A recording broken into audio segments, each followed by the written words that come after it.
নমস্কার, বিকাশ রঞ্জন ভট্টাচার্য বলছেন। হ্যাঁ নমস্কার, বলছি।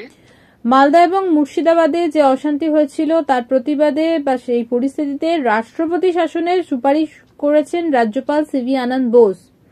কি বলবেন? আমি মনে করি না যে রাজ্যপালের সুপারিশ ক্রমে রাষ্ট্রপতি শাসনটা কোনো নিদান। এটা প্রকৃতপক্ষে মমতাকে রক্ষা করার একটা পদ্ধতি। গোটা রাজ্য জুড়ে মমতার বিভিন্ন দুষ্কর্মের বিরুদ্ধে মানুষ ক্রমশ ক্ষুব্ধ হচ্ছেন এবং তাতে বিজেপি ভয় পেয়ে যাচ্ছেন, কেন বিজেপি মমতা ক্ষমতায় থাকলে সুবিধে। এখন সে মানুষের ক্ষোভটাকে ভিন্ন পথে বইয়ে দেওয়ার জন্য রাজ্যপালের এই সুপারিশ বলে আমি মনে করি। যে অপকর্ম হচ্ছে তার বিরুদ্ধে মানুষকে সংঘবদ্ধভাবে লড়াই করে নতুন শাসন প্রতিষ্ঠার চেষ্টা করতে হবে। ঘুরপথে রাজ্যপালের নাম করে মমতার শাসনই টিকিয়ে রাখা সেটা কোনো যুক্তিগ্রাহ্য কাজ নয়। বর্তমানে রাজ্যপাল চিকিৎসাধীন, তিনি অসুস্থ, কিন্তু যেটা জানা যাচ্ছে যে তিনি যখন মালদা এবং মুর্শিদাবাদে গিয়েছিলেন অসুস্থ হবার আগে, ঠিক সেই সময় থেকেই তিনি এই সমস্ত অফিসিয়াল যে সমস্ত বিষয়গুলো সেগুলো সুপারিশ করে গেছেন, যার পরিপ্রেক্ষিতে রাজ্যপাল এই সুপারিশ করেছেন। কিন্তু প্রশ্ন হচ্ছে যে মুখ্যমন্ত্রী একাধিকবার আমরা দেখেছি যে রাজ্যপালের অসুস্থতার কারণে তাকে হাসপাতালে দেখতে গেছেন, তার তাড়াতাড়ি সুস্থতা কামনা করেছেন, কিন্তু তারপরে রাজ্যপালের এই যে সুপারিশ, এটা নিয়ে আপনি কি বলবেন? আমি রাজ্যপালের শারীরিক সুস্থতা দ্রুত কামনা করি, কিন্তু তার সুপারিশটা কি শারীরিক অসুস্থতার জন্য না অন্য কোনো অসুস্থতার জন্য, এটা একটা ভেবেচিন্তে ভাবা দরকার। 26,000-এর চাকরি যাতে পুনর্বিবেচনা করা হয় সেরকমই একটা সুপ্রিম কোর্টের কাছে আর্জি জানালো রাজ্য। রাজ্যের জনগণের পয়সা খরচা করে রাজ্যে সুপ্রিম কোর্টে বারবার যাওয়ার অধিকার আছে, কাছে এটুকুই বলতে পারি। কিন্তু যে মামলা ইতিমধ্যে সুপ্রিম কোর্টে ডিসিশন হয়ে গেছে, তারপরে এই যে পুনর্বিবেচনা, মানে আইনি দিক দিয়ে এর তাৎপর্য ঠিক কতখানি? আমি তো আগেই বললাম যে রাজ্য সরকারের জনগণের পয়সা দিল্লিতে বেড়াবার ইচ্ছে হচ্ছে, দিল্লিতে বেড়াতে গেছেন, এইটুকুই বলছি। এর থেকে যা অর্থ বোঝার সবাই বুঝে নেবে। আমরা দেখলাম যে দীঘায়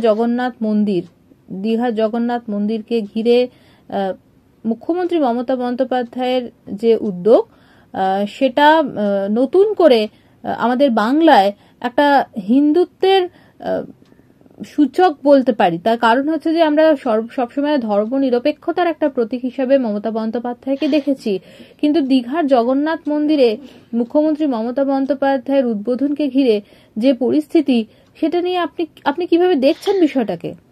দেখুন, আমি একটা কথা বলি, যারা মনে করেন যে মমতা বন্দ্যোপাধ্যায় ধর্ম নিরপেক্ষতার প্রতীক, তারা স্বভাবতই ভ্রান্ত ধারণার বশবর্তী এবং তারা ভ্রান্ত ধারণায় থাকতে ভালোবাসেন। মমতা প্রকৃতপক্ষে আরএসএস এর যে কার্যক্রম সেটা পশ্চিমবঙ্গে খুব সূক্ষ্মতার সঙ্গে পালন করেছেন। রাজনীতি এবং ধর্মের দুটো মিশেল করে দেওয়া, যেটাই হচ্ছে আরএসএস এর কর্মসূচি, যে কর্মসূচিটা বিজেপিরও কর্মসূচি। বিজেপি এবং মমতার যে বিরোধটা আমি ইতিপূর্বে বলেছি, এখনো বলছি, এটা হচ্ছে একেবারে মেকি বিরোধ।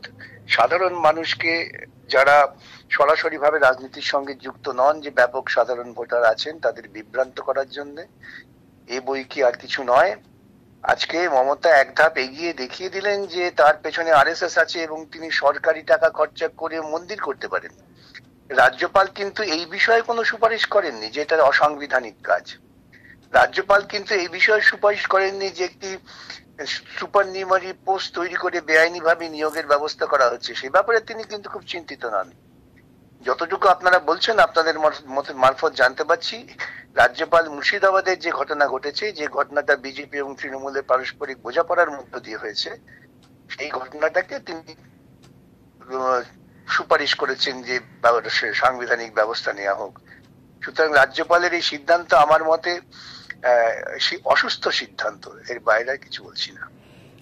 আপনার কি মনে হয় যে মুসলমান যে সংখ্যালঘু যে ভোট, সেই ভোট ব্যাংক নিয়ে মুখ্যমন্ত্রী যতটা নিশ্চিত, উল্টো দিকে যে হিন্দু ভোটার, বিশেষ করে যারা পুরুষ ভোটার, তাদের যে ভোট, সেটা কি একটা ফ্যাক্টর হতে পারে যার জন্য কি মুখ্যমন্ত্রীর এই হিন্দুত্বের কর্মসূচি?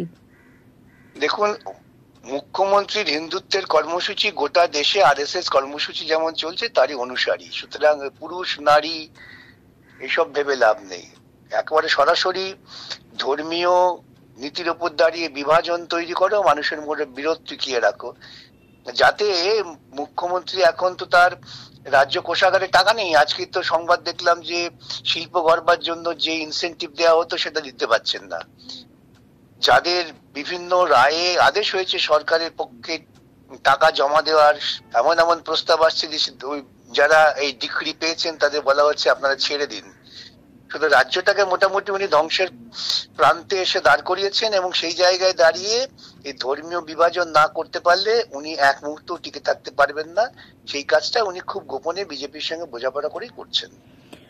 পুরীর কায়দায়, ওড়িশার পুরীর কায়দায় দীঘাতে জগন্নাথ মন্দিরই নির্মাণ, এবং যতটা জানা যাচ্ছে যে সেখানে জগন্নাথ দেবের যে নবকলেবর যখন হয়েছিল সেই সময়কার ব্যবহৃত যে নিমকাঠ, সেই নিমকাঠ এই কলেবর তৈরিতে ব্যবহার করা, এবং একেবারে দীঘার ধাঁচে যে মন্দির তৈরি করা, এটার পিছনে কি কোনো রাজ্যের ব্যবসায়িক উন্নতি বা অর্থনীতিকে চাঙ্গা করার বিষয় রয়েছে? আপনার কি মনে হয়?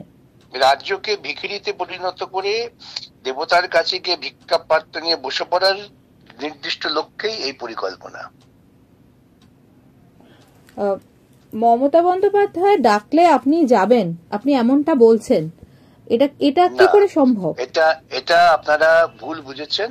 আমি আবারও পরিষ্কার করে বলি যে আমাদের বিরোধটা রাজনৈতিক বিরোধ, কোনো ব্যক্তিগত বিরোধ নয়। সমাজে আমরা প্রত্যেকেই এই সামাজিক সভ্যতা নিয়ে বসবাস করি যে আমাদের মধ্যে ব্যক্তিগত বিরোধ, রাজনৈতিক বিরোধ নয়। সুতরাং ব্যক্তিগত স্তরে যদি কেউ কাউকে আমন্ত্রণ জানান, তাদের মধ্যে যদি সে তেমন ব্যক্তিগত সম্পর্ক থাকে, তবে সেটা যাওয়াটা কোনো অপরাধ নয়। আর এই যে প্রবণতা যে রাজনৈতিক বিরোধিতাকে ব্যক্তিগত পারিবারিক বিরোধের পর্যায়ে নামিয়ে আনা, এটা চূড়ান্তভাবে ফ্যাসিস্ট পরিকল্পনা। আমি তার বিরুদ্ধে খুব দৃঢ় অবস্থান নিই। আমি দলের বিষয় নিয়ে আমি আপনার কাছে প্রশ্ন রাখবো। আমরা দেখলাম যে ভারতীয় জনতা পার্টিতে যেখানে দিলীপ ঘোষ মমতা বন্দ্যোপাধ্যায়ের ডাকে সাড়া দিয়ে তিনি নিমন্ত্রণ বা আমন্ত্রণ যাই বলি না কেন রক্ষা করতে গিয়েছিলেন, তখন দলের মধ্যে দ্বিধা বিভক্ত হয়ে গেল যে একদিকে দিলীপ ঘোষ, অন্যদিকে দলের বাকি নেতারা।